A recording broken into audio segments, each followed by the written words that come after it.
د لیلۃ القدر فضیلت.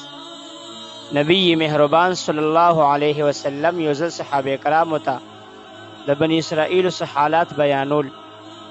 په دې دوران کې د هغوی د یو زاهد تذکره وکړه چې نوم یې شمعون یا سمنون، او وی فرمایل چې هغه د زرو میاشتو پورې عبادت کړو. د ورځې به روژه وه او جهاد به یې کو او د شپې به یې عبادت ګزاري کوله. نو صحابه کرامو نبی علیه الصلاة والسلام ته عرض وکړو چې یا رسول الله صلی الله علیه وسلم، موږ د هغه درجې ته څنګه رسیدی شو؟ حال دا چې زمونږ عمرونه زیات نه زیات د شپېتو یا اتیو کالو پورې، او د عمر درېیمه حصه په ناپوهۍ او په خوب کې تلاړه شي، او څه حصه د اسباب معاش په تلاش کې لاړه شي، او د ضروریاتو د زندګۍ په طلب کې تېره شي، څه په مرض او په سستیا کې تېره شي. نو چېرته د هغې هغه زر میاشتې عبادت او چېرته زمونږ دا لږ شانتې عمر؟ نو په نبي علیه الصلاة والسلام باندې هم دې خبرې اثر وکړ. فکر یې کو، سوچ یې کو چې په دې دوران کې دا سورة القدر نازل شو. نو د دې صورت مطلب دا شو چې ستاسو عمرونه اگر که کم دي، لږ دي، لیکن ما درله یو شپه درکړې ده چې هغه د زرو میاشتو د عبادت نه زیات بهتر دي.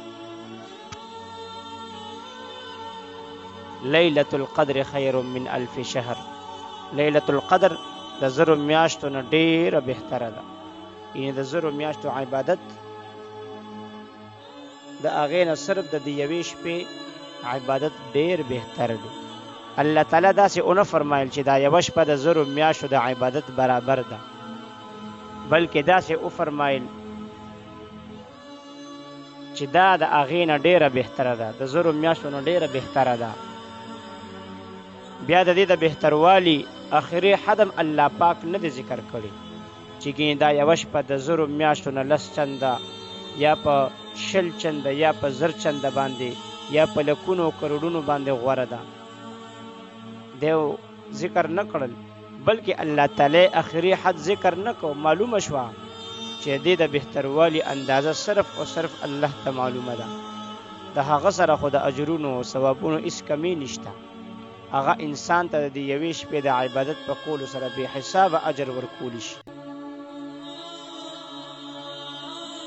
د لیلۃ القدر د دې څه علامات علما کرامو ذکر کړي دي، په احادیث مبارکو کې راغلي دي، او بعضې بزرګانو هغوی هم د تجربې سره د لیلۃ القدر څه علامې معلومې کړي دي. په مسند احمد کې دا حدیث دی، رسول الله مبارک فرمایي بېشکه د لیلۃ القدر علامه دا ده چې دا شپه به صفا روښانه یعنې پړقېدونکې وي، او انواراتو د زیاتوالي په وجه به دا شپه داسې معلومیږي گویا چې په دې شپه کې سپوږمۍ صفا راختلې ده. په دې شپه کې بالکل خاموشي وي، معتدله به وي، نه به په دې کې ډېره یخني وي نه به ګرمي وي. په دې شپه کې به تر سهره پورې شیطانان په ستورو باندې نشي ویشتلی. او بېشکه د دې لیلۃ القدر علامه دا هم ده چې دې شپې به سحر نور هغه به د 14مې د سپوږمۍ په شان داسې برابر راخیږي چې دې شعاګانې به هغه د څه وخته پورې نه وي. انور به بغیر د پلوشو وي.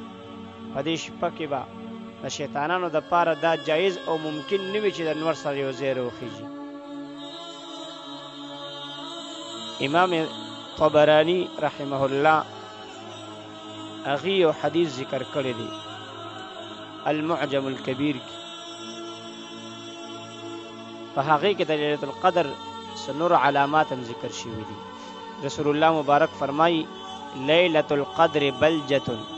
لیلۃ القدر روښانه پړقېدونکې شپه وي، لا حارة ولا باردة، نه ډېره ګرمه وي او نه ډېره یخه وي، ولا سحاب فیها ولا مطر، په دې شپه کې نه اوریځ وي نه به باران وي، ولا ریحه او نه به تیزه هوا وي، ولا یرم فیها بنجم په دې شپه کې به ستورو باندې شیطان نشي ویشتلی.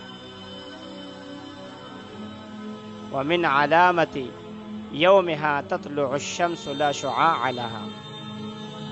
او د لیلة القدر د سبا علامه دا ده چې په دې سحر به نور داسې حالت کې راخیږي چې د هغې شعاع به د څه وخته پورې نه وي.